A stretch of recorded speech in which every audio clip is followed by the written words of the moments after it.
On Christmas, my son handed me an envelope. Your gift, a ticket to a nursing home. You leave tomorrow. Congratulations! His wife burst out laughing. But when I pulled out my own surprise that I had been keeping in my purse since morning, their faces went pale. Good day, dear listeners. It's Clara again. I'm glad you're here with me. Please like this video and listen to my story till the end and let me know which city you're listening from. That way I can see how far my story has traveled. I used to think I knew my son.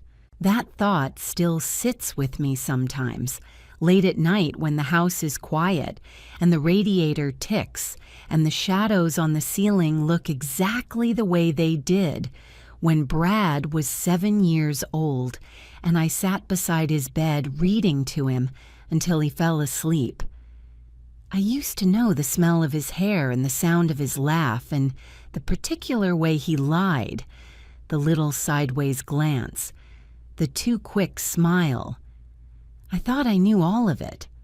I thought that kind of knowing was permanent, the way you think a house is permanent until the foundation shifts. My name is Marjorie Ellis. I am 72 years old.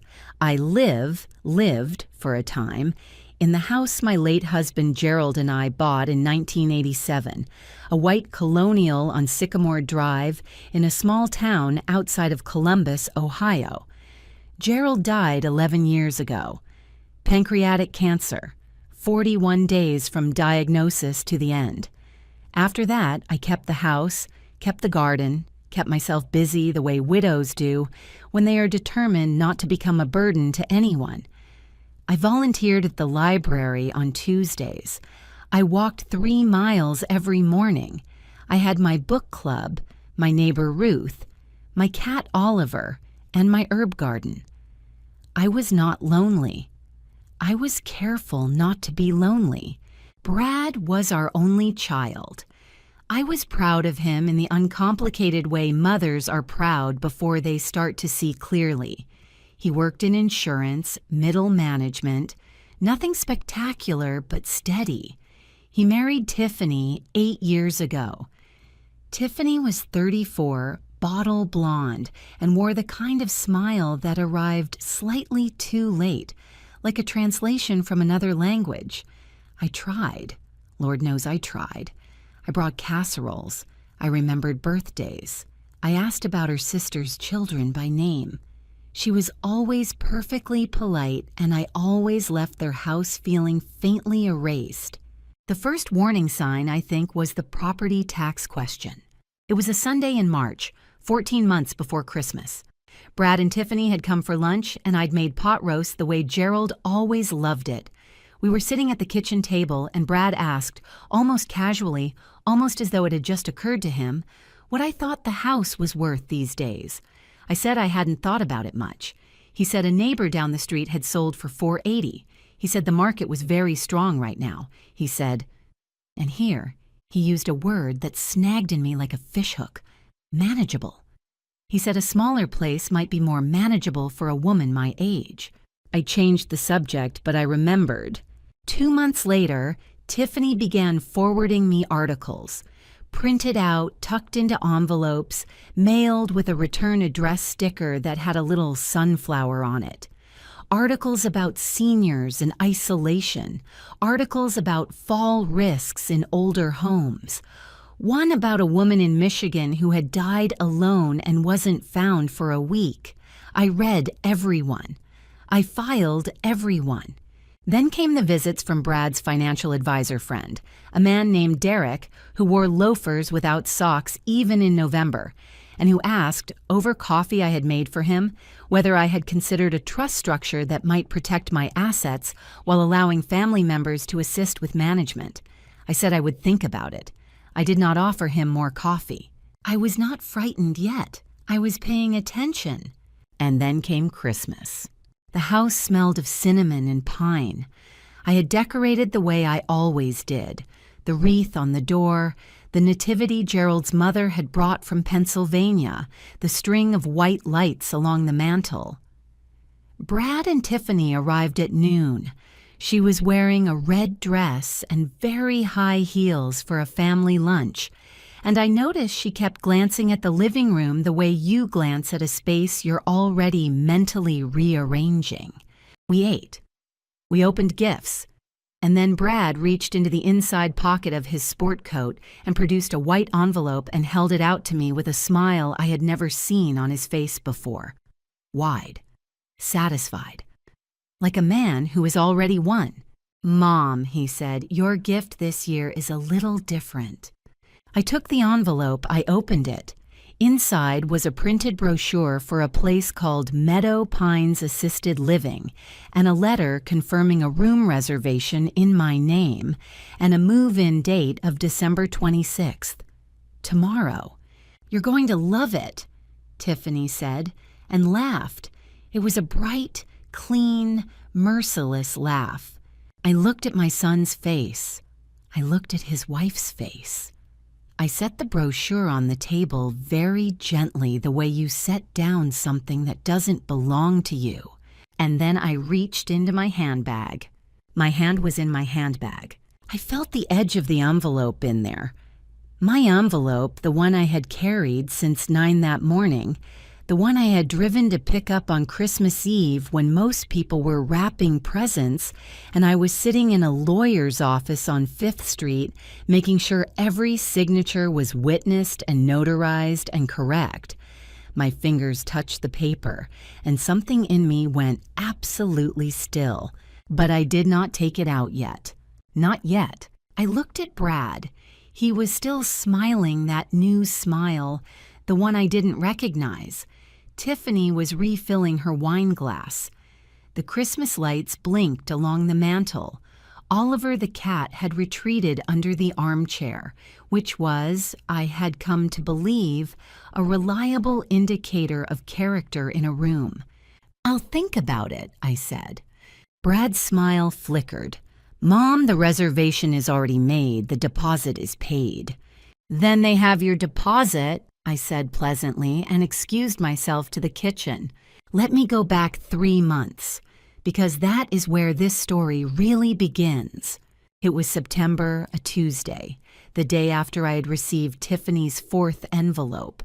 This one containing an article about senior financial exploitation and how families could protect elderly parents by consolidating assets. I sat at Gerald's old desk in the study with all 4 envelopes spread in front of me, and I made myself look at them not as the gestures of a worried son, but as what they actually were: a campaign, methodical, patient, building toward something.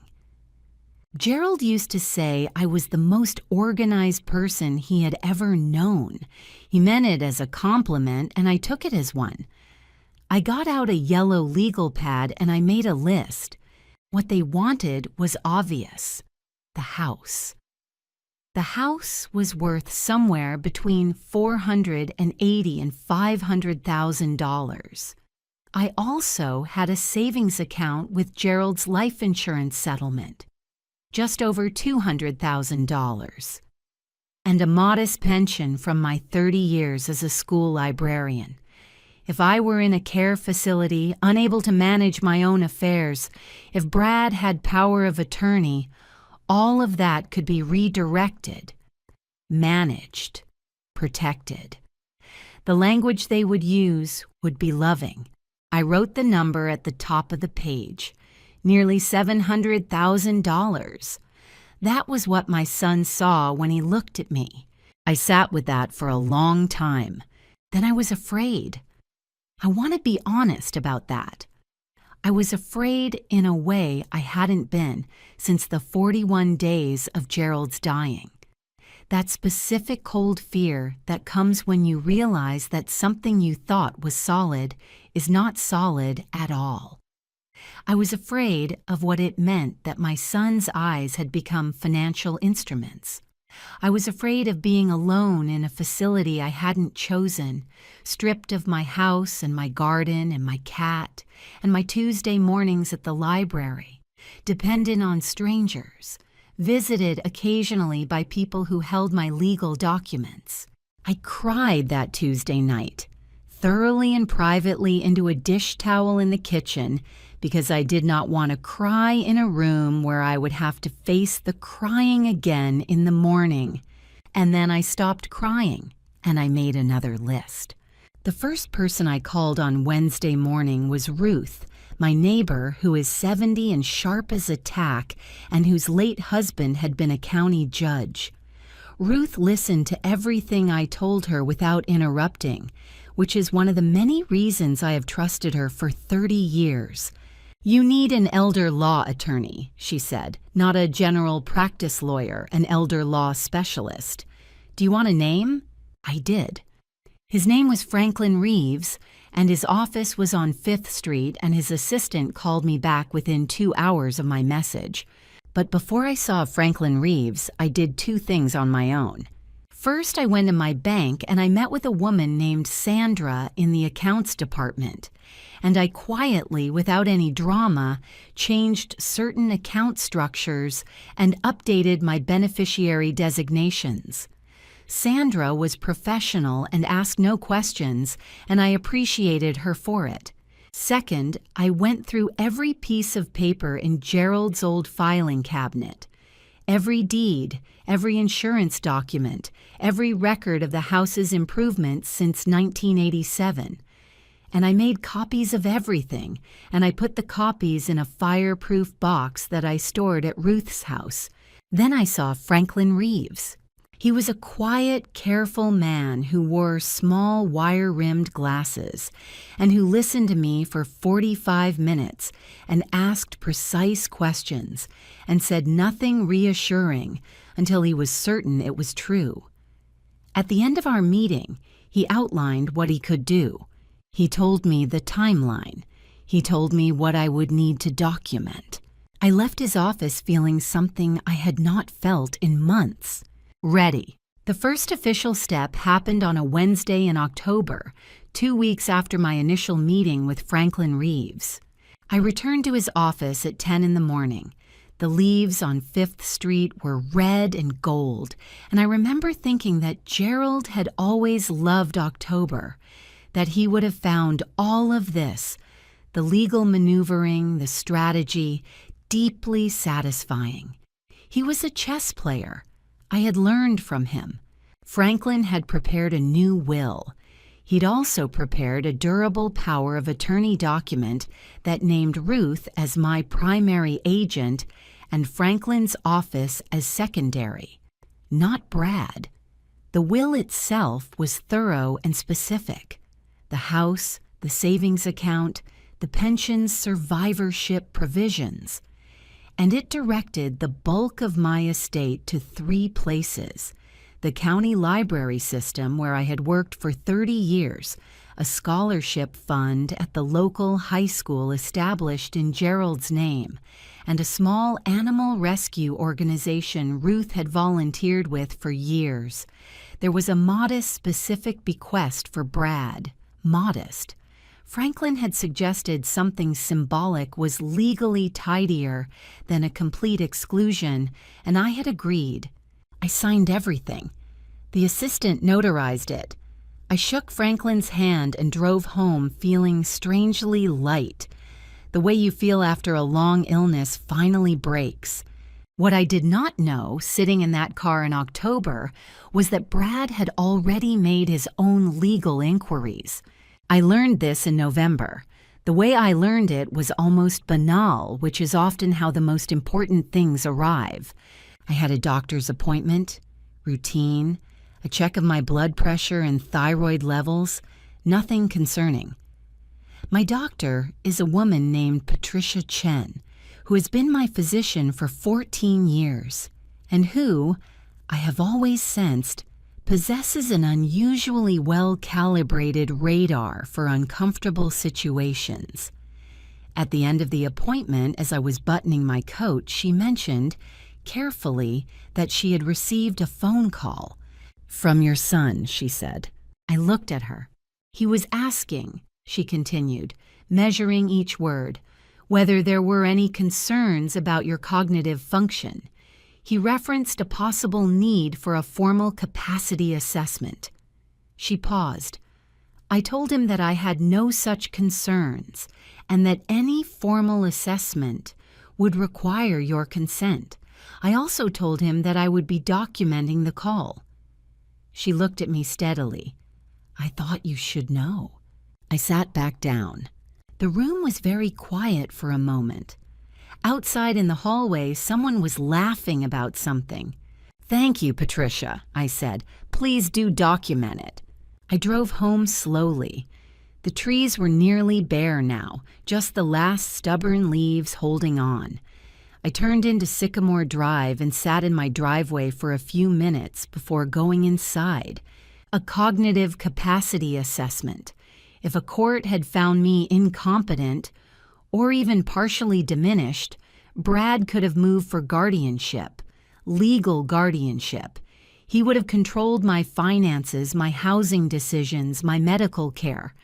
He could have moved me to Meadow Pines or anywhere else and managed my assets in my interest until I died. I was not diminished. I was furious. And fury, I have found, is one of the clearest signs of a perfectly functioning mind. I called Franklin Reeves from my kitchen that afternoon and told him about Patricia's call. He was quiet for a moment, and then he said, "This is useful, Marjorie. This establishes intent. I want you to start keeping a log, dates, conversations, anything that documents a pattern of behavior designed to undermine your autonomy. Will you do that?" I already had my yellow legal pad out. That evening, I also called Ruth and told her. She said several things I will not repeat here, because Ruth, when provoked, has the vocabulary of a retired sailor, which I have always found bracing and appropriate. But here is what the doctor's call really meant, sitting there in my kitchen with the notepad in front of me. It meant they were not waiting. They were building a case in parallel. While I was quietly rearranging my legal architecture, Brad and Tiffany were doing the same thing from the other direction. A capacity assessment, a care facility reservation already made, and Derek, the financial advisor, appearing casually, suggesting trust structures and asset management. They had been working on this for longer than I'd realized. I added Dr. Chen's account to my log. I noted the date, the time, Patricia's exact words as best I could reconstruct them, and her confirmation that she would document the call independently. Then I went out to the garden in the cold November air, and I deadheaded the last of the roses.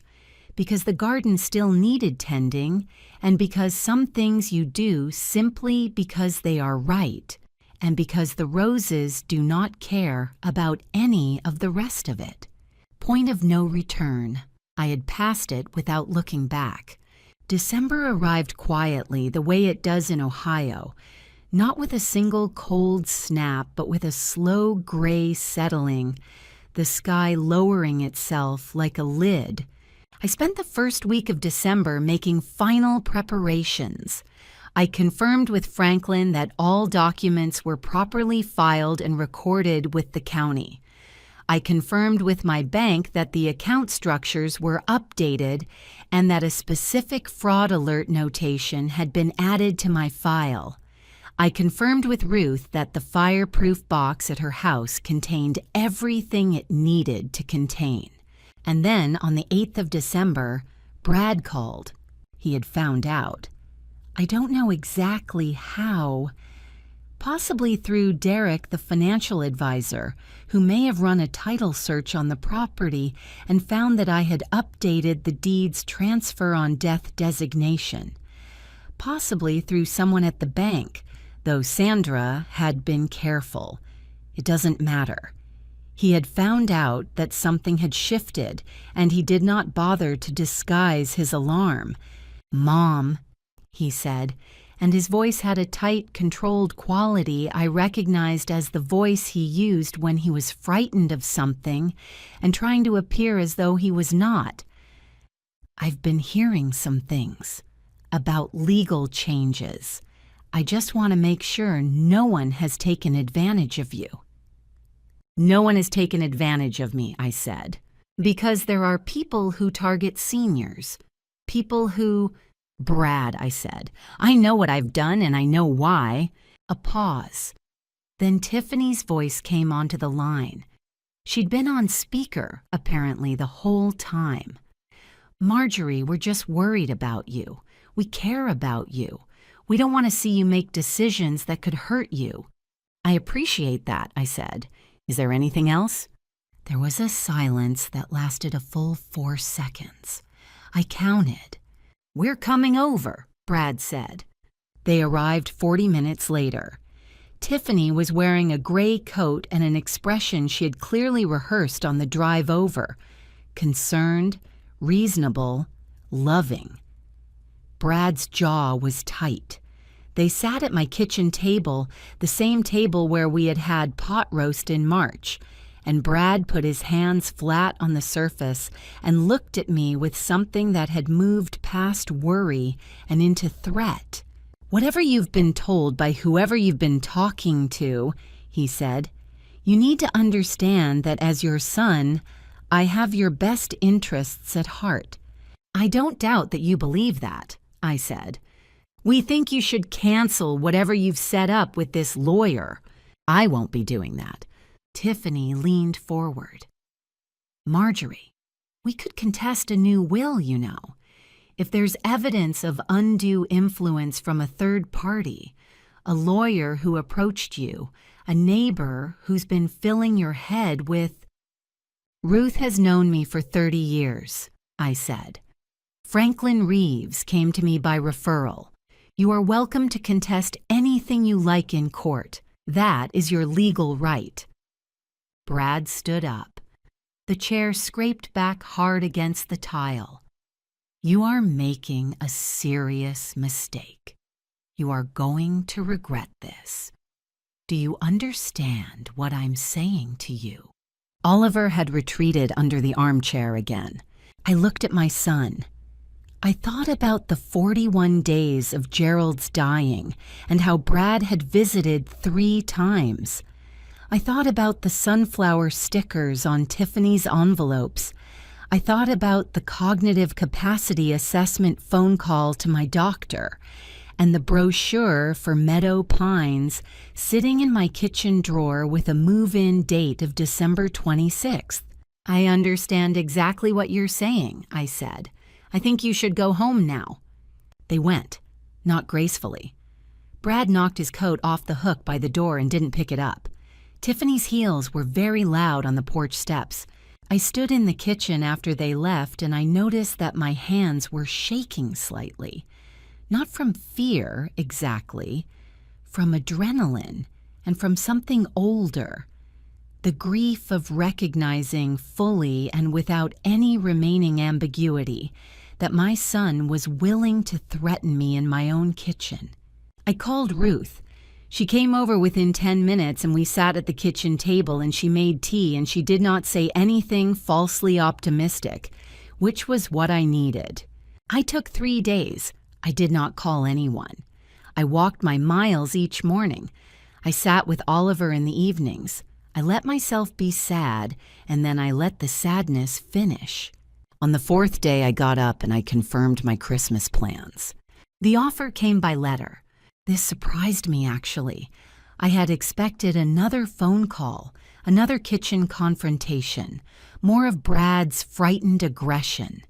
Instead, on the 15th of December, a typed letter arrived in my mailbox. No sunflower sticker, a clean white envelope with Brad's return address printed in a font I didn't recognize, which suggested to me that someone, possibly Derek, possibly a lawyer of their own, had helped compose it. The letter was 3 pages long. It opened with expressions of love and concern. It described at length how difficult it was for Brad to watch his mother aging alone in a large house, how frightening it was to imagine something happening to me without anyone nearby, how much he and Tiffany wanted to ensure my safety and dignity in my remaining years.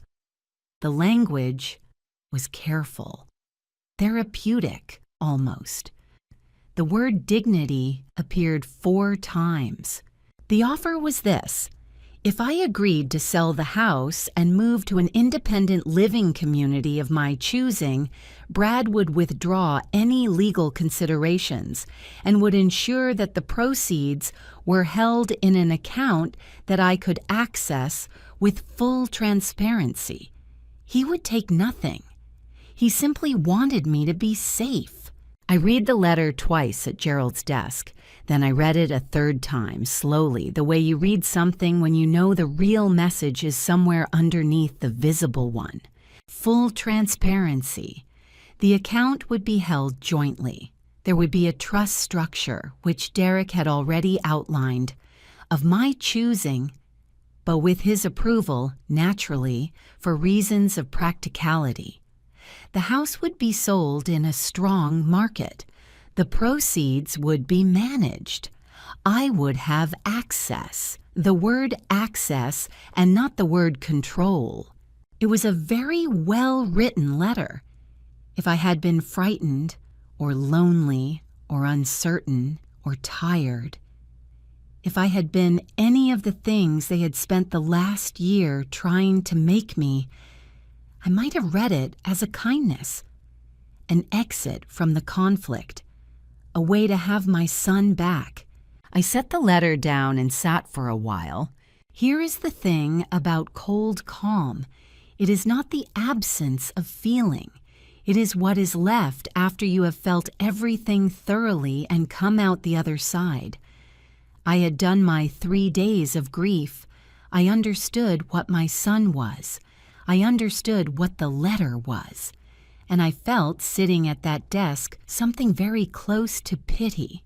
Not the soft, yielding kind, but the harder kind that comes from clarity. I called Franklin Reeves and read him the letter over the phone. He was quiet for a moment and then said, "Keep it, date it. It goes in the file." I kept it, I dated it. Then I called Dr. Patricia Chen and asked her to formally document, in my medical record, a statement of her professional assessment of my current cognitive function. She said she would do so willingly and immediately. She also asked how I was doing. I told her the truth, which was that I was doing better than she might expect. "I believe it," she said. "You strike me as a woman who is very difficult to rattle." I thanked her for that. I meant it. And then I did something I had not done in several months. I went to book club. It met on the 3rd Thursday of December at a woman named Helen's house, and there were 7 of us around her living room, and we were supposed to be discussing a novel about a family navigating a difficult inheritance, which struck me that evening as either a great irony or a great gift. I didn't share the details of my own situation, but when the conversation turned, as it inevitably does, to questions of aging and autonomy and what happens when families disagree about what is best for someone, I said a few things, carefully, honestly. The room was quiet afterward, and then a woman named Donna, who was 68 and had spent 30 years as a social worker before retiring, looked at me and said, "If you ever need someone to sit with you at a legal appointment or just to have in your corner, you call me." I looked at her. "I may take you up on that," I said. She nodded once. Good. I drove home through the December dark feeling something I can only describe as held. Not alone, witnessed. There is a particular kind of courage that exists not in isolation, but in a network of people who look at you and see you clearly and stay anyway. Brad and Tiffany did not call that week. They were regrouping. I knew that. I let them regroup. I had 18 days until Christmas. They came on a Sunday, the 20th of December. No call ahead. I heard the car in the driveway and looked through the kitchen window and saw Brad's Buick and felt, for just a moment, the old reflex. The mother instinct that says he came. It's all right. Everything is fine now. The reflex is powerful and it is worth understanding. It is not stupidity. It is 38 years of love finding its groove, even when the groove no longer leads anywhere good. I put the kettle on because I was not going to be caught without hospitality. They came in smiling. Tiffany was carrying a poinsettia in a foil-wrapped pot, which was either a peace offering or a prop. I suspected the latter because she set it on the counter with the label facing outward in a way that seemed practiced. Brad hugged me, briefly, tightly, the way you hug someone you are trying to remind of their obligation to you. We sat in the living room. The Christmas lights were on. Oliver stayed on the arm of my chair and watched them with the patient contempt of a cat who has decided something. We wanted to apologize. Brad began. The other week, I was out of line. I was scared and I said things I shouldn't have. I nodded. And I want you to know, he continued, that whatever you've set up legally, we respect your right to do that. He stopped, looked at his hands. We miss you, Mom. We want this to be okay between us. It was well done, sincerely done even. I think some part of Brad did miss something, some version of me, some version of us. Tiffany had her hands folded in her lap and was looking at me with an expression she had clearly decided was warm. I'm glad you came, I said, and meant some portion of it.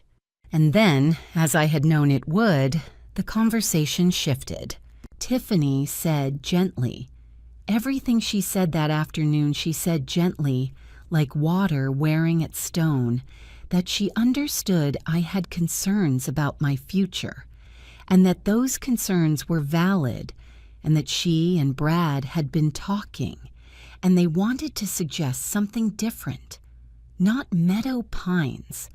They understood that had been, she paused, abrupt. But what if I were to come and live with them? They had the spare bedroom. It would be temporary just to see how it felt. Brad could handle the house, manage it, rent it perhaps, keep the income for me, or sell it in the spring when the market peaked. My finances would be my own, of course.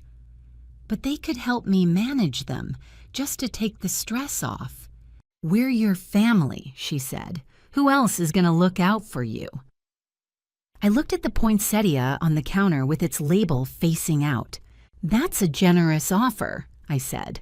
You don't have to decide right now, Brad said quickly. If I came to live with you, I said conversationally, as though I were considering it genuinely, what would happen with the house? A very slight hesitation. Well, we'd need to address that practically since you wouldn't be living here. And my accounts? We'd just be helping you. And the will I've already filed with the county? Silence. Tiffany's hands, still folded in her lap, tightened slightly. I watched her knuckles. Marjorie, she said. And the gentleness had a new undertone now, the way water sounds just before it goes over the edge of something. We are trying to be your family here. We are trying to give you an out, because what you're doing, what that lawyer has helped you set up, is going to hurt people. It's going to damage this family in ways that can't be repaired. And I think you know that. And I think you're choosing that deliberately. And I think that is a very sad thing for a mother to do to her child. The room was quiet. Oliver looked at Tiffany. Then Oliver looked at me. I said, I think you should go home. Brad stood up. He was not angry this time. He was cold, which was worse. This is the last time we try, he said. Whatever happens after Christmas is on you. After they left, I stood at the kitchen window and watched the Buick back out of the driveway. My heart was beating a little faster than usual. I noticed it the way you notice weather. But fear is information. and what it told me was simple. They were out of options. 6 days until Christmas. Christmas morning arrived with snow. Not heavy, just a fine light dusting that settled on the garden and the bare rose canes and made the lawn look like something from a greeting card. I was up at 6. I made coffee and stood at the kitchen window watching the light come up gray and white over Sycamore Drive. Oliver sat on the windowsill and observed the snow with philosophical interest. I had slept well.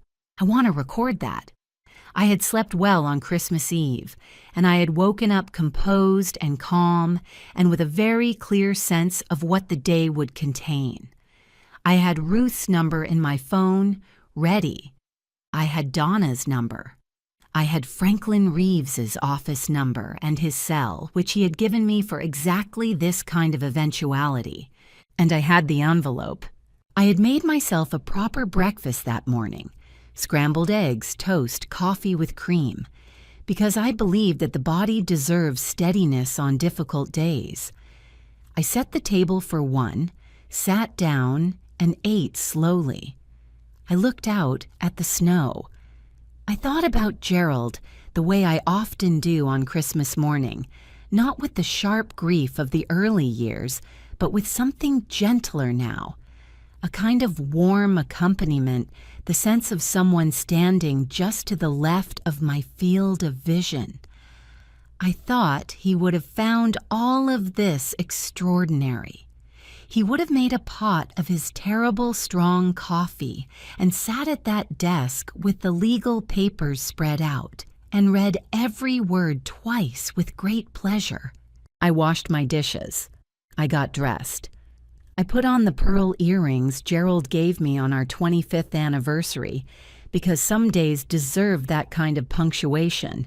Brad and Tiffany arrived at noon precisely. She was in the red dress again, the same one from last year, which struck me as either economical or theatrical.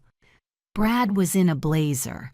They brought a bottle of wine and Tiffany carried it the way you carry something you have decided in advance is a gesture.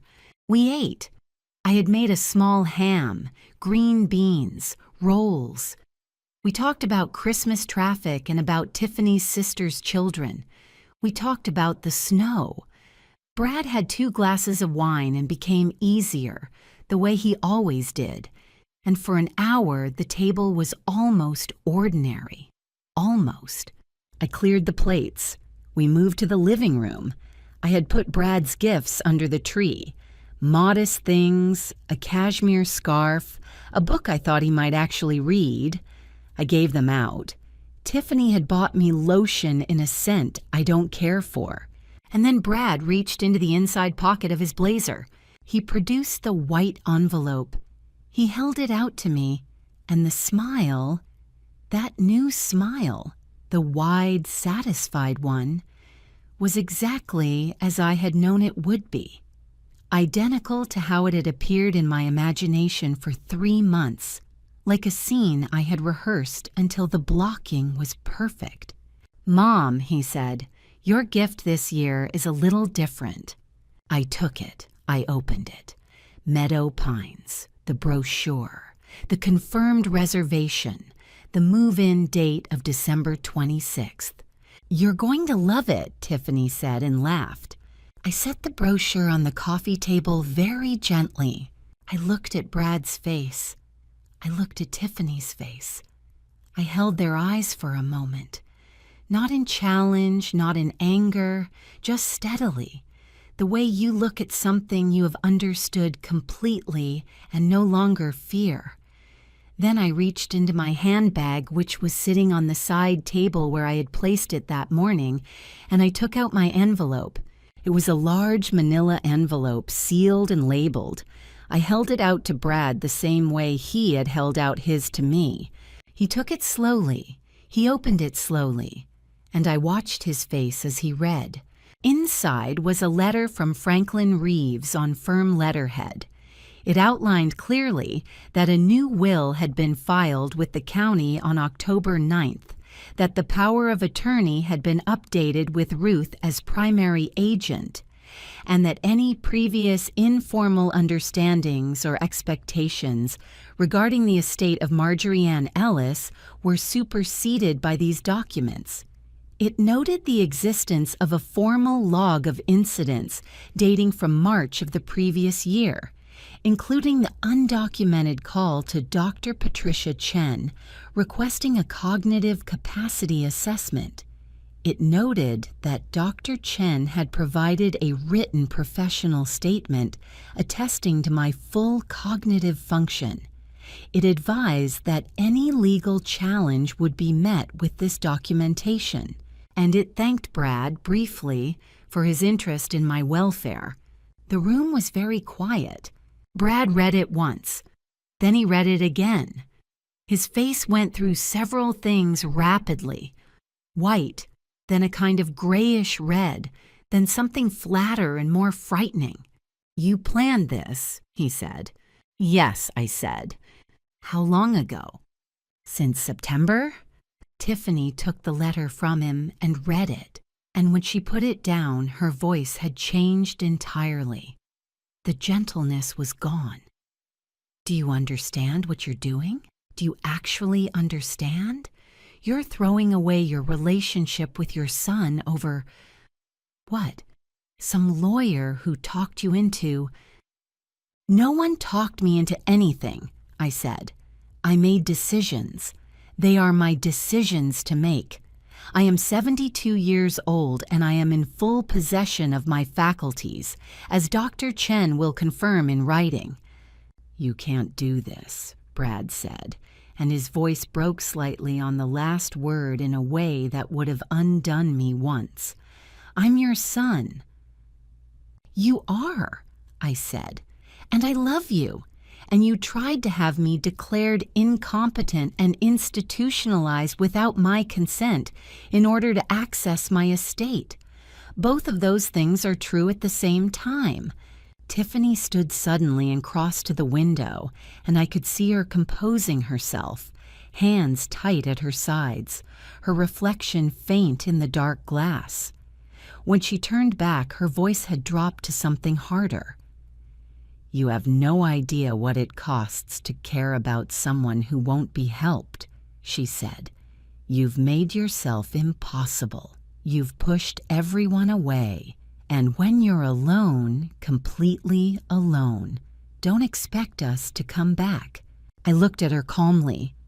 "I have Ruth," I said. "I have Donna. I have Patricia. I have a book club and a library and a garden. I am not alone. I am simply not surrounded by the right people." The Christmas lights blinked along the mantel. "This isn't over," she said. "I know," I said. "My lawyer is available Monday." They left without the wine bottle.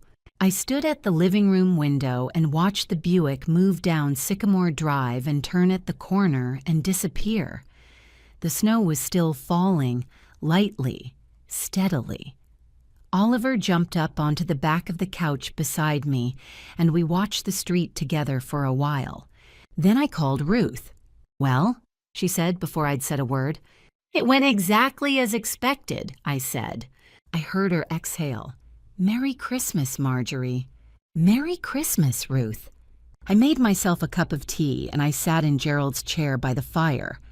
Not his, literally, but the one I had always thought of as his, because he sat in it every evening for 22 years. And I allowed myself to feel, fully, what had just happened. Not triumph, exactly. Something quieter than triumph. A closing. The sense of a door gently and firmly shut. I sat there for a long time. The fire settled. Oliver moved from the couch to my lap with the complete confidence of an animal who has never doubted his welcome. I thought about the March afternoon when Brad had first mentioned the house's market value over pot roast, and how something small and cold had lodged in me then, a splinter I couldn't quite locate. I thought about Tiffany's sunflower stickers. I thought about Derek and his sockless loafers in November. I thought about the 41 days of Gerald's dying and Brad's 3 visits, and how I had forgiven that without ever naming it. The way you forgive small failures in people you love without tallying them, until the tally becomes impossible to ignore. I had named it now. I had put it in a file with a date on it. And that, I understood, was the difference between what I had been and what I had become. On December 28th, Franklin Reeves received a letter from an attorney representing Brad Ellis, contesting the will on the grounds of undue influence. Franklin had told me to expect this. He received the letter with complete equanimity and responded within 48 hours with a package of documentation. The log of incidents with dates and descriptions, Dr. Chen's written professional assessment, the records of Brad's financial advisor's unsolicited visits, a copy of the letter Brad had sent in mid-December with its offer of managed finances, and the independent notarization records confirming that I had been alone, without any third party present, when I signed my new will in October. He also included a note advising Brad's attorney that the phone call to Dr. Chen requesting a capacity assessment, made without my knowledge or consent, constituted an attempt to build a false medical record and could be subject to its own legal scrutiny. Brad's attorney responded once, then did not respond again. By mid-January, the contest had been withdrawn. I learned this from Franklin on a Tuesday morning, and I thanked him and we shook hands. He in his wire-rimmed glasses, me in my winter coat, and I walked out to my car and sat in it for a moment in the parking lot on 5th Street, and I thought, Gerald, you would have been entertained by all of this. I said it aloud, quietly, to no one in particular, and then I started the car and drove to the library because it was Tuesday, and that is what I do on Tuesdays, and some things are worth protecting precisely because they are ordinary. In February, I received notification from Brad's attorney that my son was formally ending contact. The letter was careful and legal in its language. He was not returning calls or correspondence. That was the word the letter used, correspondence, as though 38 years of a life together were a business relationship being wound down. I read the letter. I put it in the file. I went to the library on Tuesday.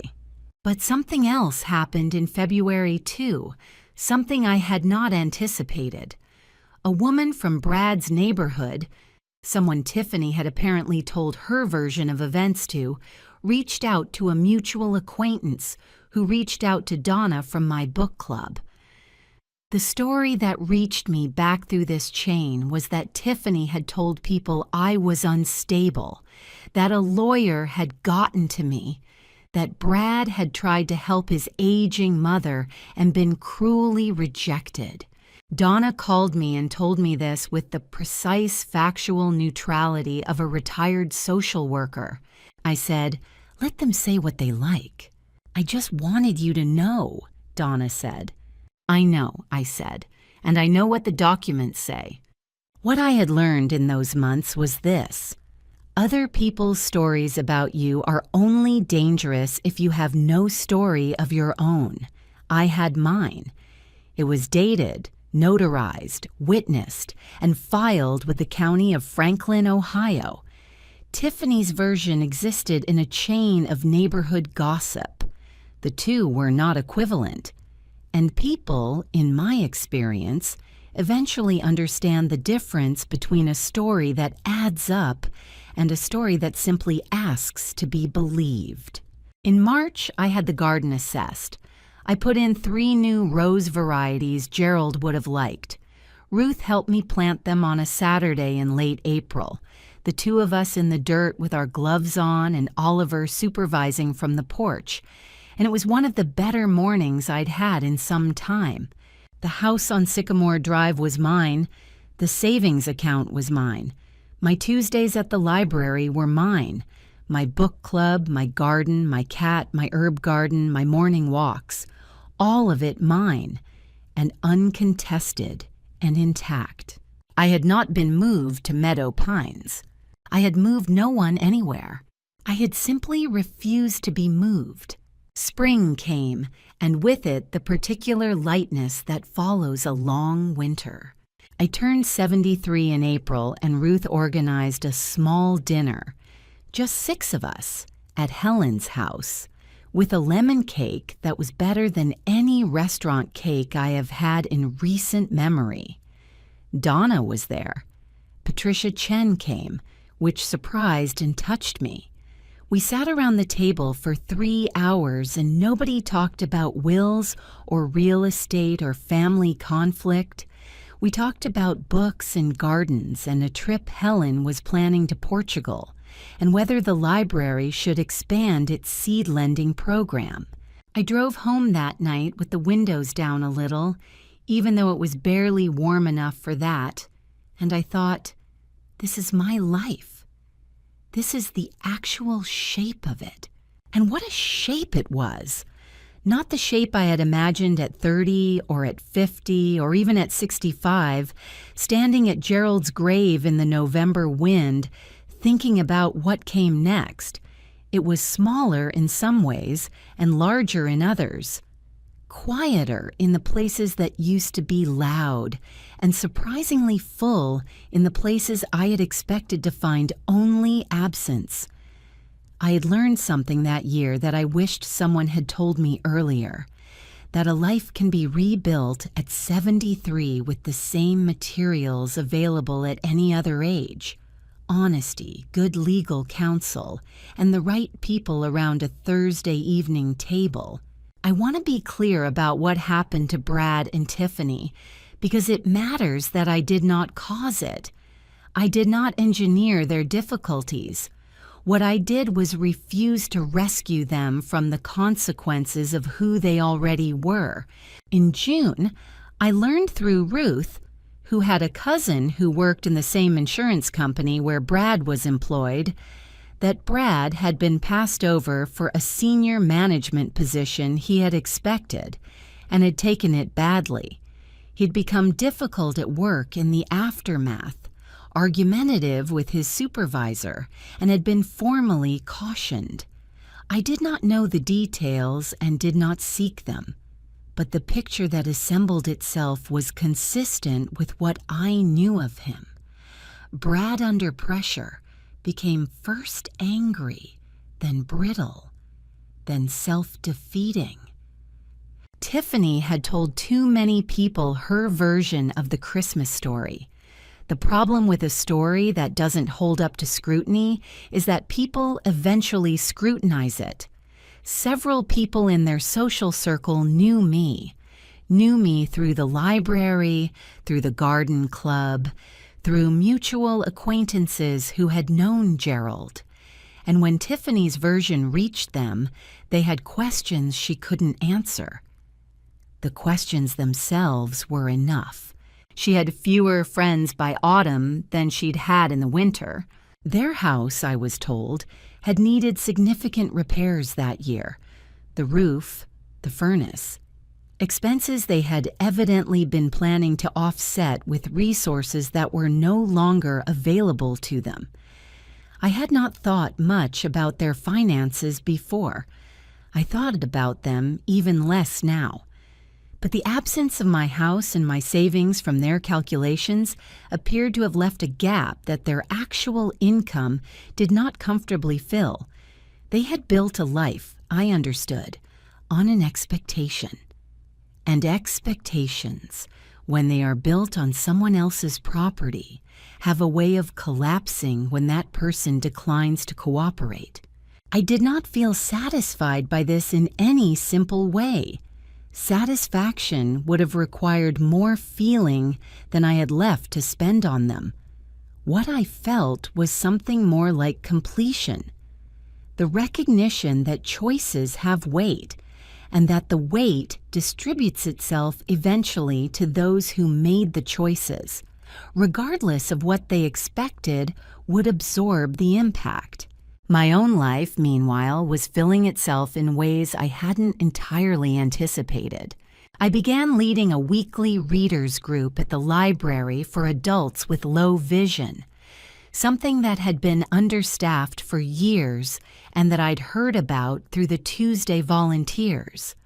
I discovered sitting in that circle of people with their large print books and their audio devices and their patient, concentrated attention that this was work I was good at and that it mattered in small, concrete ways. One woman, a retired school teacher named Bev, who had lost most of her central vision to macular degeneration, told me one Thursday in September that our sessions were the part of her week she looked forward to most. I drove home from that particular Thursday with something warm and solid sitting in my chest that I recognized after a moment as purpose. Plain, unheroic, reliable purpose. I had missed it without knowing I had missed it. Donna and I had lunch every other Thursday at a diner we both liked. We talked about books, about her years as a social worker, about her late mother and my late Gerald. We were, I realized, becoming actual friends, not just acquaintances from the same Thursday evening gathering. Ruth and I planted the late tulip bulbs together in October.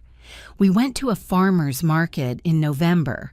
We watched a film on her television one Friday, and she fell asleep before the end, and I covered her with the blanket from the back of her couch and let myself out quietly. And that small domestic act, the covering of a friend with a blanket, the quiet closing of a door, felt like a life well made. Brad did not call. I did not call Brad. There was grief in that. Real grief. Not the clean kind, but the complicated kind that has no resolution and simply requires carrying. I was 73 years old and my son had tried to have me institutionalized, and I still loved him. In the way you love someone from whom something essential has been permanently removed. The love was a fact, like the color of his eyes as a child, like the smell of rain on the garden.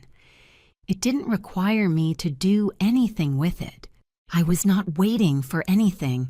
I was living.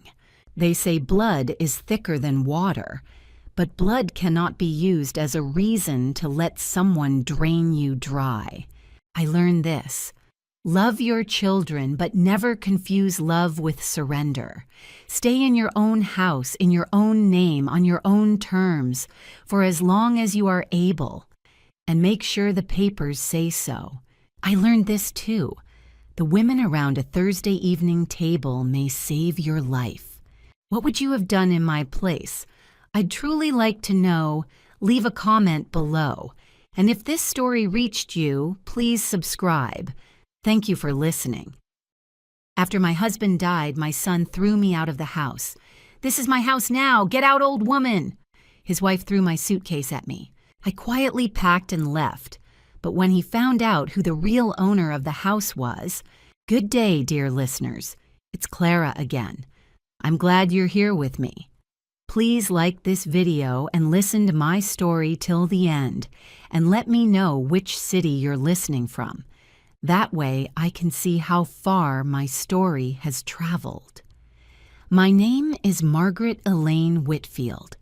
I am 72 years old, and I want to tell you a story. Not to complain, not to ask for pity, but because I believe some stories must be told out loud, so that other women who find themselves in a similar darkness know they are not alone. Harold and I built our life together the way most people of our generation did, slowly, carefully, with our hands. We met in 1974 at a church picnic in Harrisburg, Pennsylvania. He was a quiet man with steady eyes and a laugh that came from somewhere deep in his chest. We married the following spring. By 1978, we had our son, Daniel. By 1985, we had our house, a white colonial on Maple Creek Road with a wraparound porch and a garden I tended every summer until my knees started arguing with me. That house was not just a structure. It was the smell of Harold's coffee at 6 in the morning. It was the creak of the third stair that I never let him fix because I liked knowing when he came home late. It was 40 years of living pressed into the walls. Harold passed in March, pancreatic cancer. We had 8 months from diagnosis to the end, which the doctors said was a reasonable amount of time to prepare. There is no reasonable amount of time to prepare for losing the person who has been your whole world for 4 decades.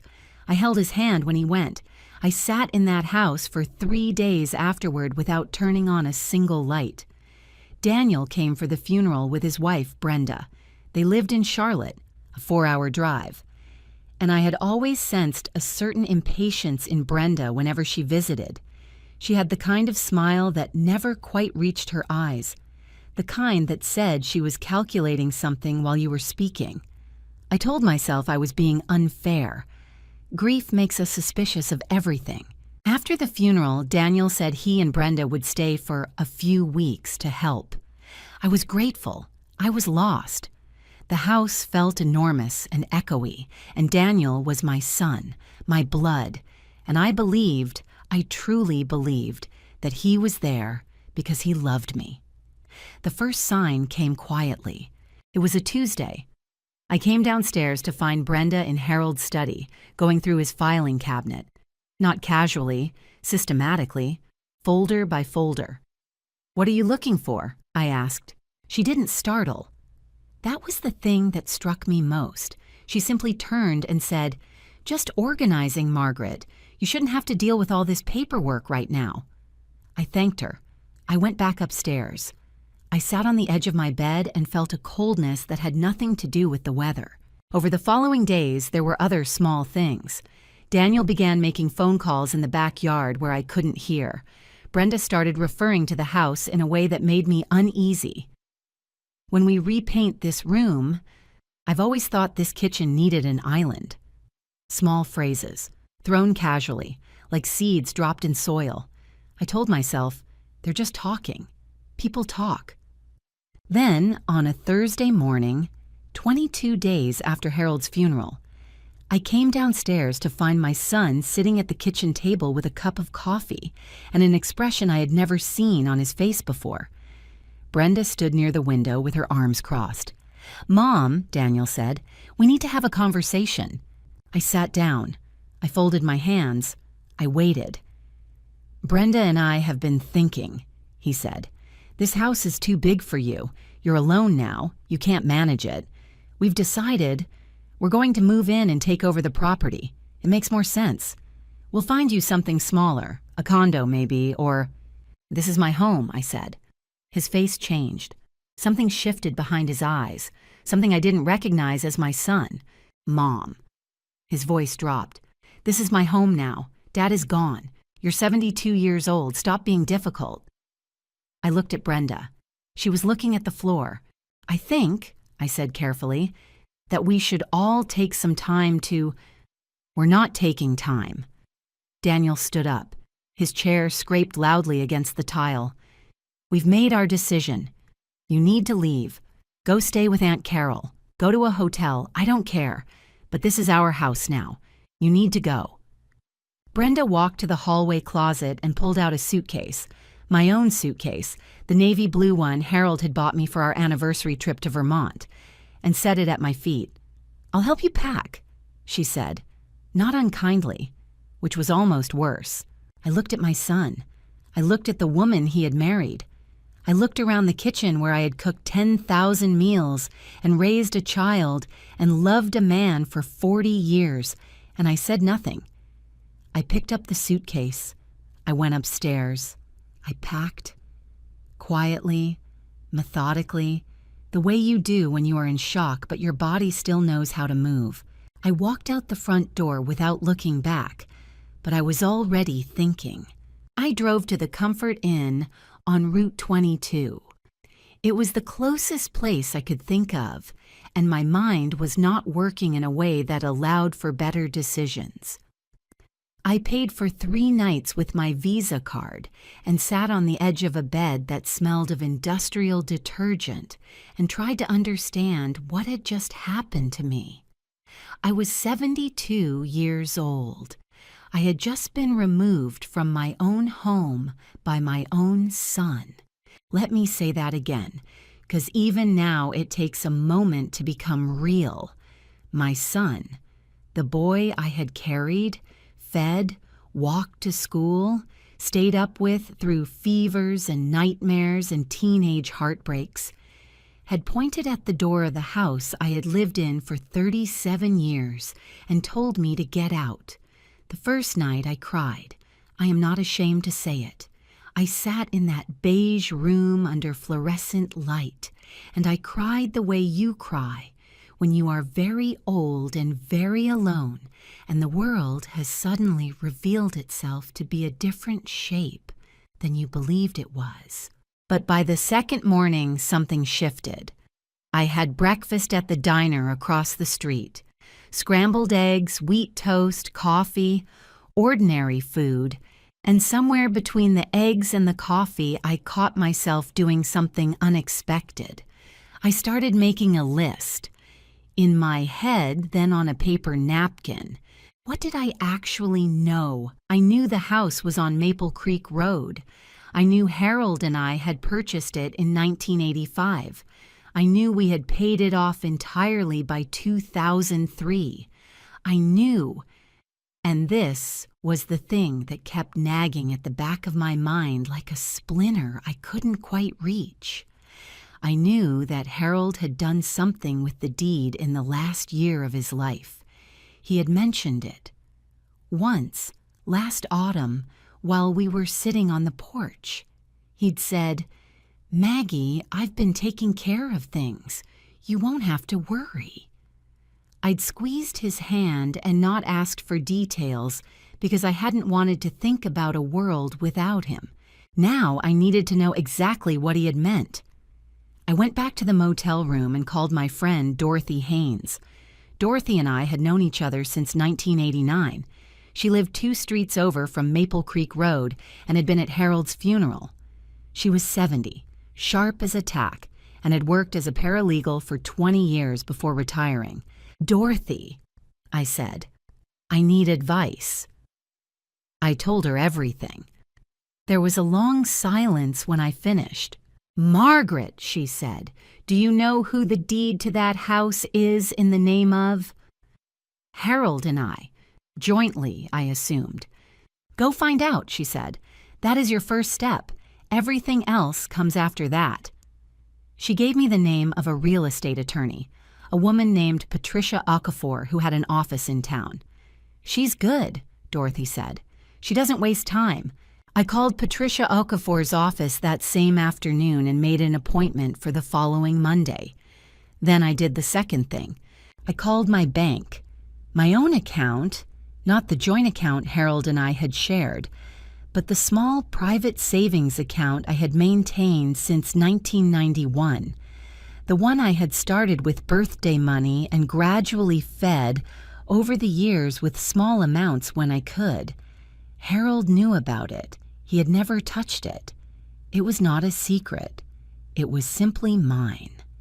There was $23,400 in it. Enough to act. Enough to fight if fighting was what was needed.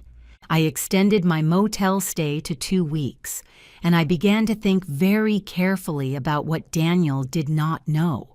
He did not know about the conversation Harold and I had had with our estate attorney, James Whitmore, back in September, 2 months after the diagnosis. He did not know what Harold had quietly arranged during those months while Daniel and Brenda were in Charlotte, living their lives, calling on Sundays sometimes. He did not know what was written on a piece of paper in James Whitmore's office, and he did not know that I was no longer the woman who would cry and comply. I ordered a second cup of coffee from the diner across the street. I sat by the window. I watched the ordinary traffic of an ordinary Tuesday in a small Pennsylvania town. I thought, Daniel, you made a mistake. You assumed that because I loved you, I was helpless. You confused kindness with weakness. Those are not the same thing. They have never been the same thing. I opened my notebook and began to write. Patricia Okafor's office was on the second floor of a brick building on Chestnut Street, above a dry cleaner and a small insurance agency. I arrived 10 minutes early. The waiting room had a ficus tree and framed prints of Pennsylvania landscapes.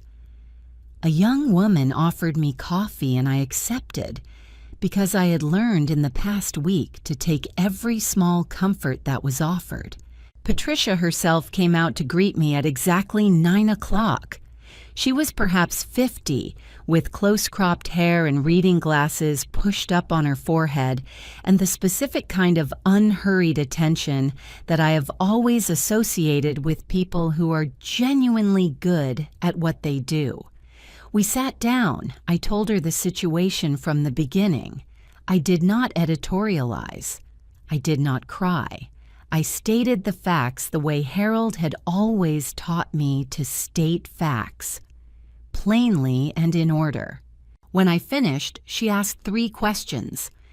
Do you know the name of the attorney who handled your husband's estate, James Whitmore, on Penn Avenue? Do you have access to your husband's will or to any estate documents? I have copies of some things. Harold kept the originals with James. And the deed to the house. Do you know if it was ever transferred or modified in the past 2 years? This was the question. This was the one I had been circling for a week. Harold told me he had taken care of things, I said. I didn't ask what that meant. I think I need to find out. Patricia nodded slowly. I'm going to pull the property records today, she said. The deed is a matter of public record. We'll know within a few hours who the legal owner of that property is. She made a call while I sat there. Her assistant pulled the county property records online. It took less than 15 minutes. Patricia set a printed sheet on the desk in front of me and turned it so I could read it. The deed to 14 Maple Creek Road had been modified in October of last year. 4 months before Harold died, it had been transferred out of joint tenancy. The sole owner listed on the deed was Margaret Elaine Whitfield. Harold had put the house entirely in my name, quietly, deliberately, while he still had the strength to do it. He had known, perhaps better than I had, that there might come a moment when I would need that protection. I looked at the paper for a long time. Your son, Patricia said carefully, has no legal claim to that property, none whatsoever. He doesn't know that, I said. No, she agreed. He doesn't. I thought about Daniel's face at the kitchen table, the certainty in it, the ease with which he had told me to leave, as if it were already done, already settled, as if I were a minor inconvenience to be relocated rather than a person with rights. I thought about Brenda going through Harold's filing cabinet. What had she been looking for? The will? The deed? Had she found what she was looking for? Or had she found nothing and assumed the property would pass automatically? They had assumed. That was the thing. They had simply assumed. What are my options? I asked Patricia. She folded her hands on the desk. As the legal owner of that property, you have the right to return to it at any time. You have the right to ask any occupants to leave. If they refuse, you can pursue formal eviction proceedings.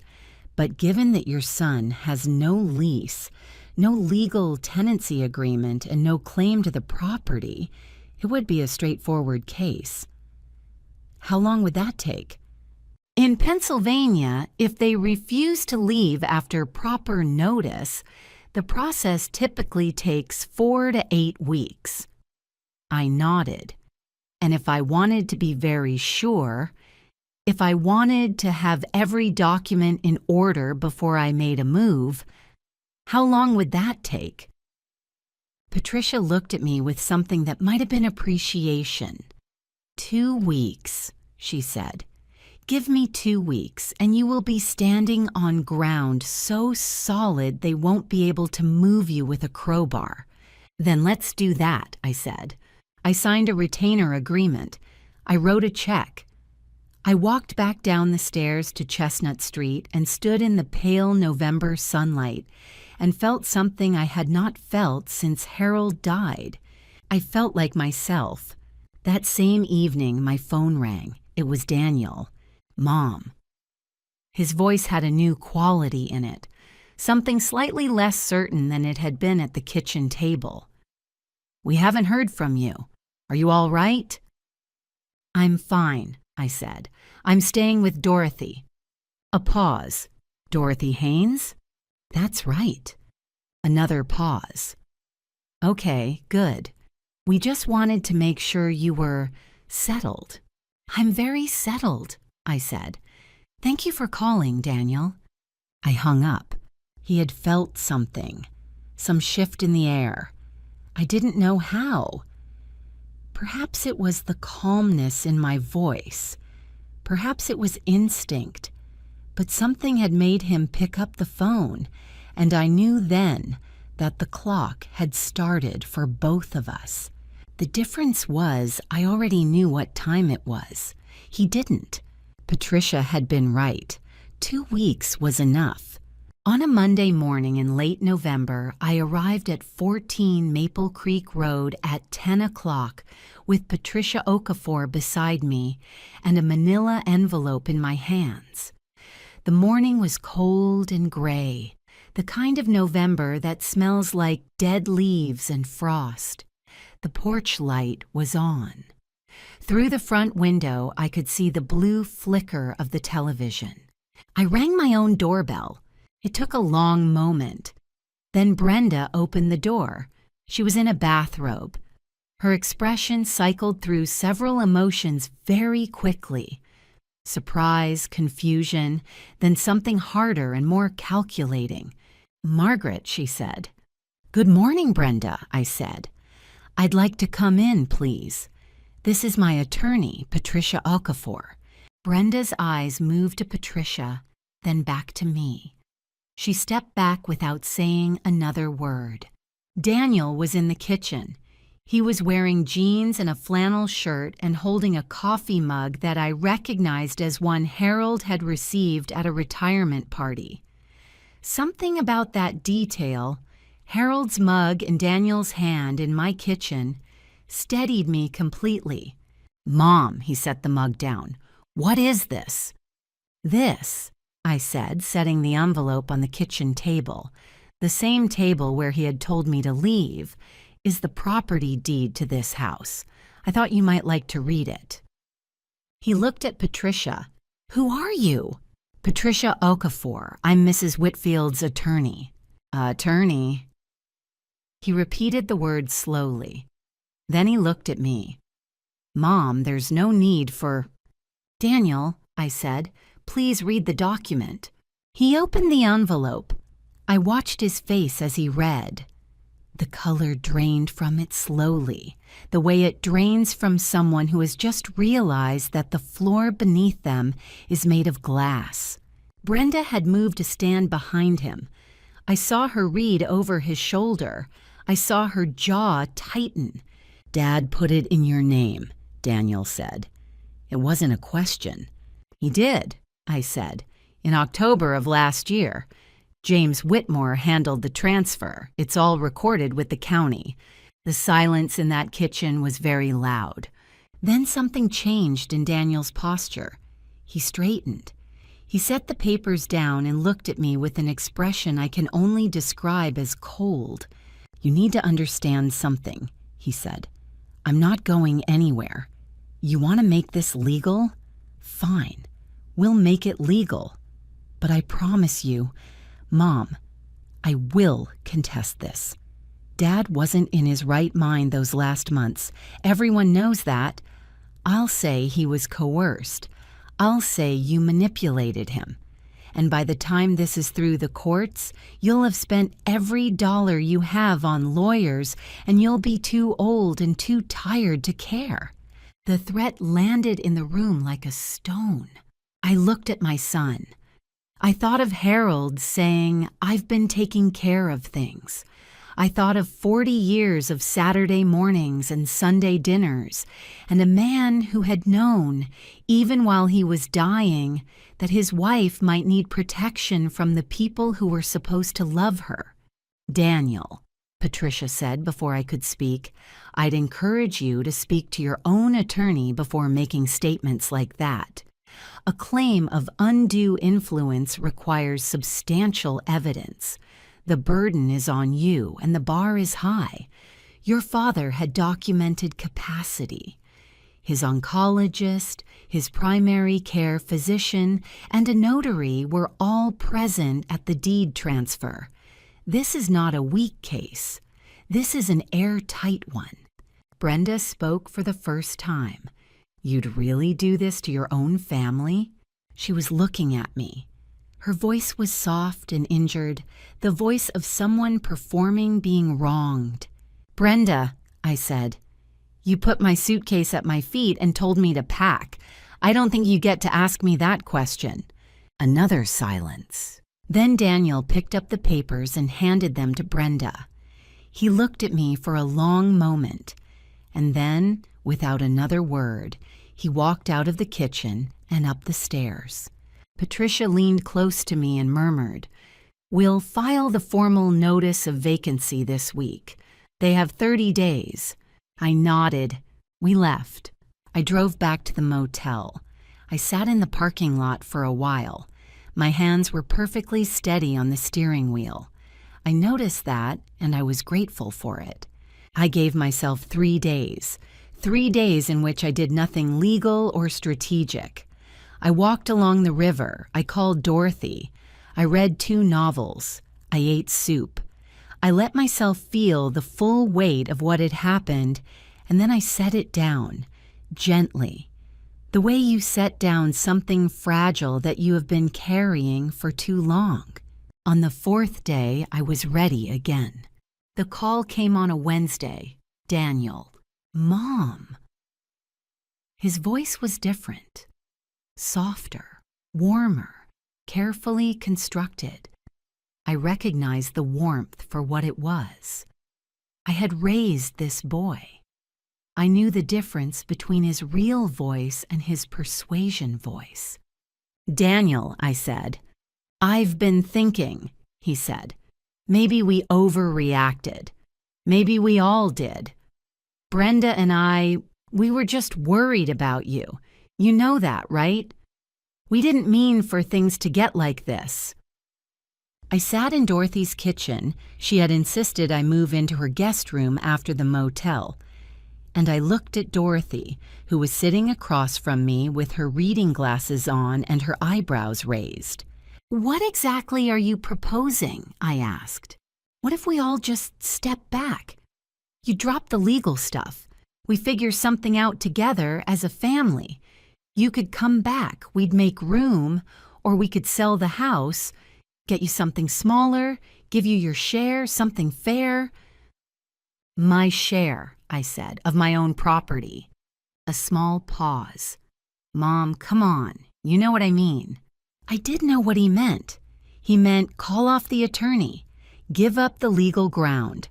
Trust us to be fair, even though we have already shown you precisely what fair looks like to us. "Daniel," I said, "I appreciate you calling. I want you to know that I love you, but I'm not going to stop the legal process." "Mom, I'm not angry," I continued. "I want you to hear that. I'm not calling you to scream or to punish you, but I have spoken with my attorney and I am moving forward. If you'd like to make things easier for everyone, I would suggest you speak to a lawyer of your own and begin making arrangements." He was quiet for a moment, then, "You've changed." "Yes," I said, "I have." I hung up. Dorothy took off her reading glasses and set them on the table. "Good girl," she said. I laughed. A real laugh, the first one in weeks. It surprised me. Dorothy had become my foundation in those weeks. But she wasn't the only one. Word had gotten around, the way it does in small towns, especially in communities of older women who have learned to look out for each other. My neighbor, Helen Marsh, called. My friend Ruth from the garden club called. My pastor, Reverend Connie Blake, stopped by Dorothy's house with a casserole and sat with me for 2 hours, not talking about God or forgiveness or any of the things I might have expected, but simply asking what I needed and listening to the answer. The Sunday after Daniel's call, Reverend Blake mentioned, carefully, without names, a situation not unlike mine in her sermon, about inheritance, about dignity, about the difference between family and the assumption of ownership. Afterward, 3 women came up to me separately and pressed my hand. One of them was 81 years old and had the eyes of someone who had fought her own version of this battle. "You hold on," she said. "You hear me, you hold on." I was not alone. That was what I kept learning, over and over, in small gestures and phone calls and casseroles left on Dorothy's porch. I was not alone. And that knowledge, simple, ordinary, human, was more fortifying than anything a lawyer could put in writing. Patricia called me on Friday. The formal notice had been served. Daniel and Brenda had 30 days to vacate 14 Maple Creek Road. I drove past the house that afternoon, not to stop, just to see it. The porch light was on again. The garden had been left unwatered and the late autumn plants had gone brown and collapsed against the fence. I made a mental note. I would have to replant in the spring. I drove on. I was already thinking about spring. They came to Dorothy's house on a Saturday afternoon. I say they because it was both of them, Daniel and Brenda, which told me this was planned, coordinated. People don't coordinate a visit unless they need each other for backup. I had been expecting something. Not this precisely, but something. Some move, some counter-offer, some attempt to reframe what had happened as a misunderstanding rather than a choice. That is what people do when they realize the ground is shifting beneath them. They reach for the narrative that makes them the reasonable ones. Dorothy opened the door. I watched from the hallway. "We'd like to speak to Margaret," Daniel said. He was wearing his good jacket. Brenda had her hair done. They looked like people arriving at a job interview, and the absurdity of it, the performance of normalcy they were staging on Dorothy's front step, caused something in me to go very still and very clear.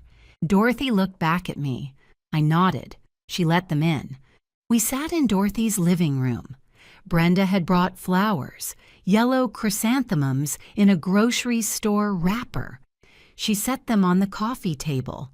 I noted that she did not ask if Dorothy would like them, simply placed them as though the gesture itself was the point. Dorothy glanced at them once and returned to her knitting without comment. Some gestures speak for themselves. "We wanted to talk to you face to face," Daniel began. His tone was reasonable, measured, the tone of a man who has practiced his words in the car on the way over. "We understand that you feel hurt. We understand that things were said and done that maybe weren't handled the best way. Maybe, I said. He paused at the word recalibrated. The thing is, Mom, this legal process, the eviction notice, it's humiliating for all of us. Think about what people will say.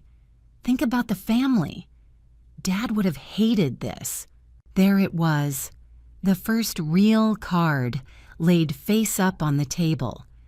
They had decided to use Harold, a man who could no longer speak for himself, as a tool of persuasion. I felt the particular coldness that comes not from anger, but from recognition. What your father would have hated, I said quietly, was his wife being thrown out of her own home. Brenda leaned forward. She had a new approach. I could see it arriving on her face like a change in weather. Margaret. She used my first name. She usually called me nothing at all. I know we got off on the wrong foot. I take some responsibility for that. But think about what this is doing to Daniel. He's grieving too. He just lost his father. He was scared.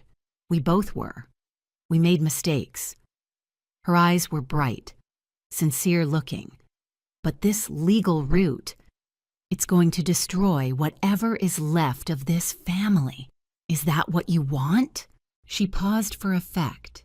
Then, softer still, Harold would have wanted the family to stay together. You know that. It was a good performance. I will give her that. But here is the thing about being 72. You have watched enough theater to know when you are in the audience. Brenda, I said, when you put my suitcase at my feet, were you frightened? She blinked. What? You heard me. When you went to the hall closet and got out my suitcase and placed it in front of me, were you feeling scared, grief-stricken? Were you making a mistake? She opened her mouth, closed it. Because you didn't look frightened, I said. You look like someone who had already decided something and was following through. The room was quiet. Dorothy's knitting needles had gone still. And you didn't hesitate, I continued. There was no pause, no moment of doubt. You went directly to the closet as though you had already thought about which suitcase to use, hadn't you? The silence that followed was the most honest thing Brenda had said since she arrived. Daniel's jaw tightened. The reasonable, measured tone cracked slightly at the edges. Mom, I'm asking you, family to family, drop the legal case. Let's handle this ourselves. And if I do, I asked, what does that look like? What do you offer me in exchange for walking away from my legal rights? He hesitated. That hesitation was its own answer. I thought so, I said. Daniel stood up. The measured tone was gone entirely. You want to know what happens if you keep going with this? I'll tell you. We'll file a counter-challenge. We'll subpoena records from Dad's oncologist, from Whitmore's office, from everyone. We will make this as long and as expensive and as public as we possibly can. And you will spend your last years in courtrooms, and you will die without a family. The room was very quiet. Dorothy, who'd been sitting in the corner like a small and watchful stone, said without looking up from her knitting, "That sounds like a threat, Daniel." He looked at her as though he had forgotten she existed. Perhaps he had. People like Daniel, when they are performing, tend to lose track of their audience. Let me walk you out, I said. I stood, and something in the way I stood, unhurried, straight, not conciliatory, seemed to confuse him. He had expected me to flinch. People who issue threats always expect flinching. When you don't give it to them, they don't quite know what to do with themselves. I walked them to the door. I closed it behind them. I listened to their footsteps on Dorothy's porch steps, then the car doors, then the engine, then silence. I went to the kitchen. I put the kettle on. My hands were shaking very slightly, not from fear exactly, but from the specific adrenaline of having held your ground when someone larger and louder was pushing. I was afraid, yes. I want to be honest about that. The threat of years of legal battles was not nothing. I was 72. I was tired. There were moments when the easiest thing in the world would have been to say, "Fine, take the house. I am too old and too sad for this fight." But then I thought of Harold's face, his steady eyes, the deliberateness with which he had walked into James Whitmore's office and changed that deed, knowing, in some part of him, what might come. He had not done that casually. He had done it while fighting cancer, while managing pain, while knowing he was running out of time. He had spent some of his last good hours making sure I would be protected. He had fought for me before I knew I needed fighting for. The kettle boiled. I poured my tea. I called Patricia in the morning. The hearing was set for a Thursday in December in a county courtroom on the 3rd floor of the Dauphin County Courthouse. I wore my navy dress, the one I had worn to Harold's retirement party, and my good winter coat. Dorothy drove me. We arrived early and sat in a long corridor on wooden benches while attorneys went back and forth through heavy doors. The building smelled of old paper and floor wax, which is what I imagine justice smells like when it is operating the way it should. I had never been in a courthouse before, not for anything like this. I had half expected to feel intimidated by it. The weight of the ceilings, the formality of the wood and marble. Instead, I felt oddly calm, as though the building itself understood what I was there to do. Patricia had told me to expect one of two things. Daniel would arrive with an attorney and file a formal challenge, or he would arrive with a compromise offer. She had not told me to expect what actually happened. They arrived without an attorney. I saw them the moment they came through the door. Daniel in his good jacket again, Brenda in a dark coat, and behind them, a man I didn't recognize who turned out to be Brenda's brother, Carl. There for moral support, apparently, or perhaps as a witness, or perhaps because Daniel no longer trusted himself in a room with lawyers without reinforcement. Carl was a large, quiet man who looked deeply uncomfortable, and I found, oddly, that I did not blame him for being there. He had not hired an attorney. Patricia had explained to me quietly what that meant. Either they could not afford one, their finances were apparently more precarious than I had known, or they had spoken to one and been told the case was not worth pursuing. The deed transfer was clean. The documentation was airtight. Harold had been of documented sound mind. There was nothing to challenge. Any competent attorney would have told them so within the first 15 minutes of reviewing the file. They were here to negotiate, from a position of nothing. We sat at opposite sides of a table in a small conference room adjacent to the main courtroom. A court mediator sat at the head of the table, a thin, efficient woman named Judith, who had the expression of someone who had seen every possible version of this particular human drama and had long since stopped being surprised by any of it. Patricia laid out the documents, the deed, the transfer records, James Whitmore's affidavit confirming Harold's capacity at the time of the transfer, the oncologist's note confirming same, everything clean, everything dated, everything witnessed and notarized. Patricia set each document down with the quiet efficiency of someone laying down cards in a game where the outcome is already settled. Judith went through each document methodically. Daniel's composure held for approximately 20 minutes. Then Judith asked him directly, "Mr. Whitfield, do you have any documentation to support a claim of undue influence or diminished capacity?" He opened the folder he had brought.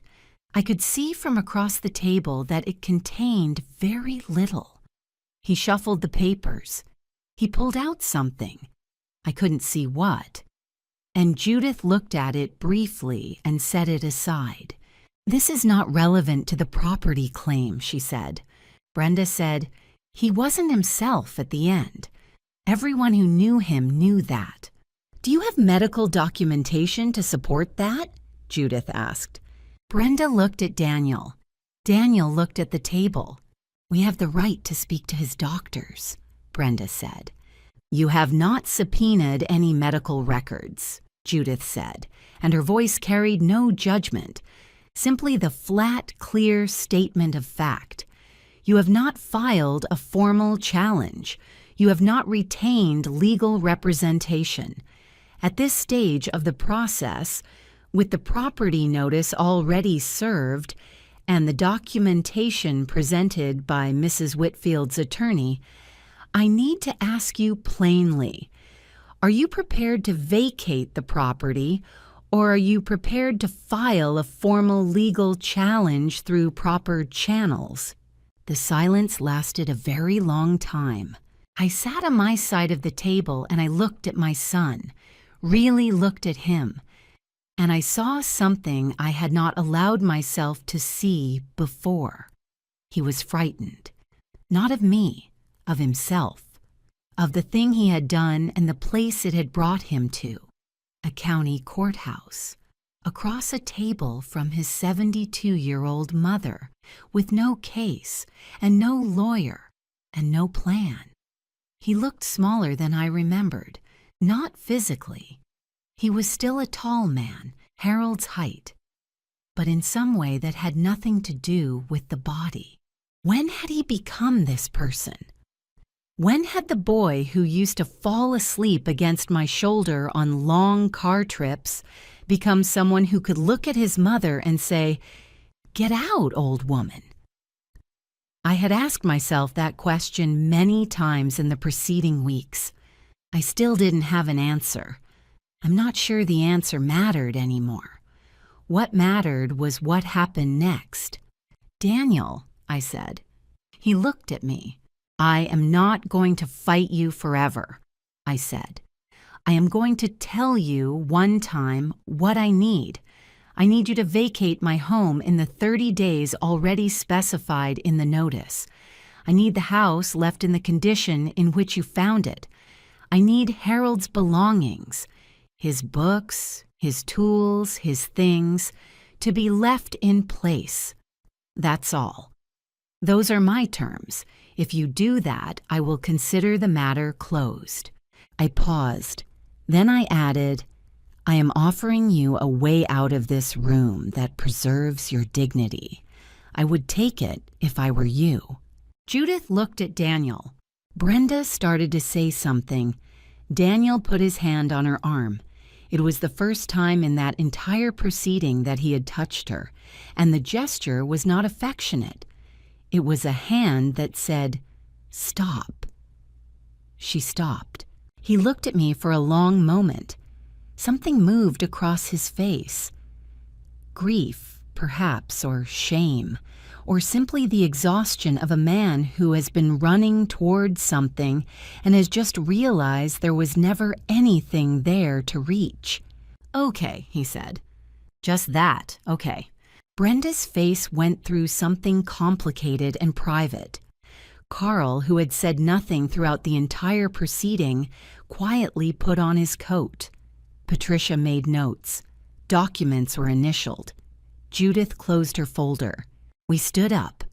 We filed out through the heavy door and back into the corridor with its wooden benches and its smell of old paper and floor wax. Dorothy was waiting. She stood up when she saw my face. "Well," she said. "They're leaving," I said. She took my arm. We walked out of the courthouse into the December cold, and the sky above Harrisburg was a pale, clear gray, and I breathed in air that tasted like winter and something else, something clean and earned. They were gone by December 28th. Patricia called me that afternoon to confirm the property was vacant and the keys had been left on the kitchen counter, as specified in the mediation agreement. "It's done, Margaret," she said. "The house is yours." 3 words I already knew to be true on paper, but hearing them spoken as a completed fact did something to me that no document had managed to do. I drove to Maple Creek Road alone. I wanted that moment for myself. It was a gray afternoon, cold in the way only December in Pennsylvania can be cold, honest and unambiguous. I parked in the driveway and sat looking at the house. The porch light was off. The garden was winter bare. The house looked, I thought, like something that had been waiting, not abandoned, waiting. There is a difference. I took the key from my purse, my own key, worn smooth at the edges from decades of use, and unlocked the front door. It was colder inside than it should have been. Daniel had turned the heat down before leaving.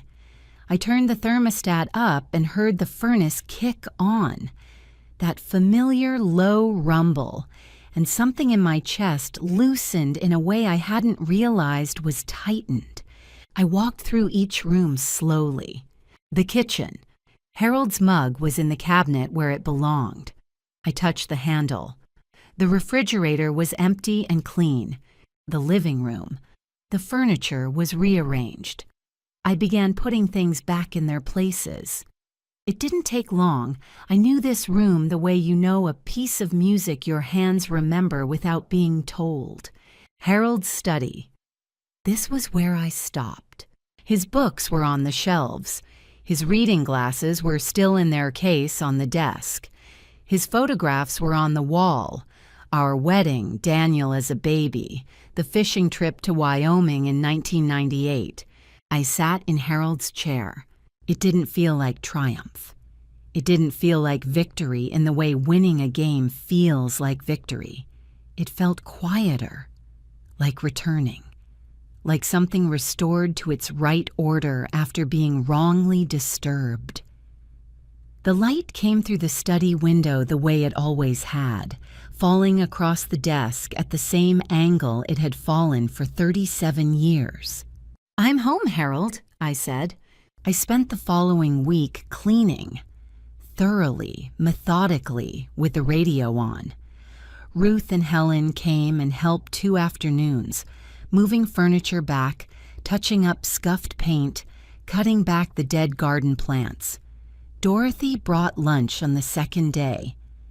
Sandwiches, coffee, oatmeal cookies. We ate on the porch in our coats and laughed about something I can no longer remember, which is how I know it was genuine. Patricia filed the final paperwork. The matter was closed. The property was mine, unchallenged, documented, recorded. Daniel did not call. Brenda did not call. I did not call them either. People asked if I intended to reconcile.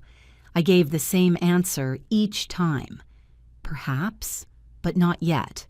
And only if there is genuine acknowledgement, not just a desire to return to pretending. Reconciliation is not the same as forgetting. Harold had loved me with the kind of love that thinks ahead. He had backed it up on paper with a notary witness at a time when doing so cost him something.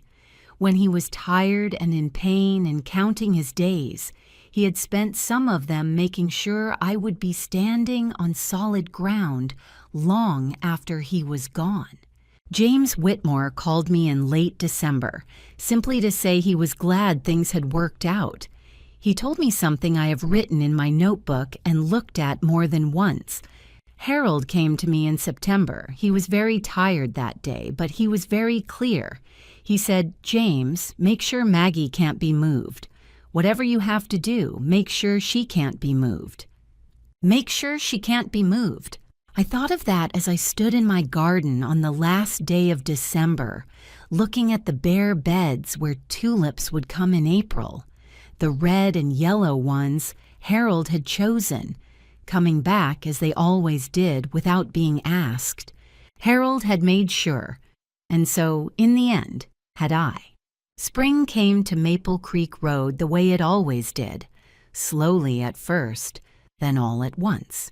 The tulips Harold had planted along the fence, red and yellow, his choice every year, came up in April without being asked. I stood at the kitchen window on the morning they opened and felt something so simple it almost embarrassed me. Pure, uncomplicated gratitude for tulips in April. The garden came back.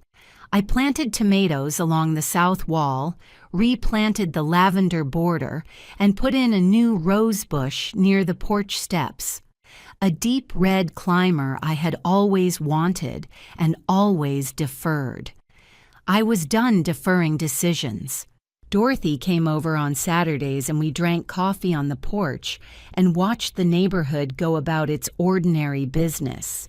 The Hendersons walking their retriever, the young family at number 18 with their stroller, the paper man in his 60s who waved every morning without fail. Small things, the exact texture of a life that is yours.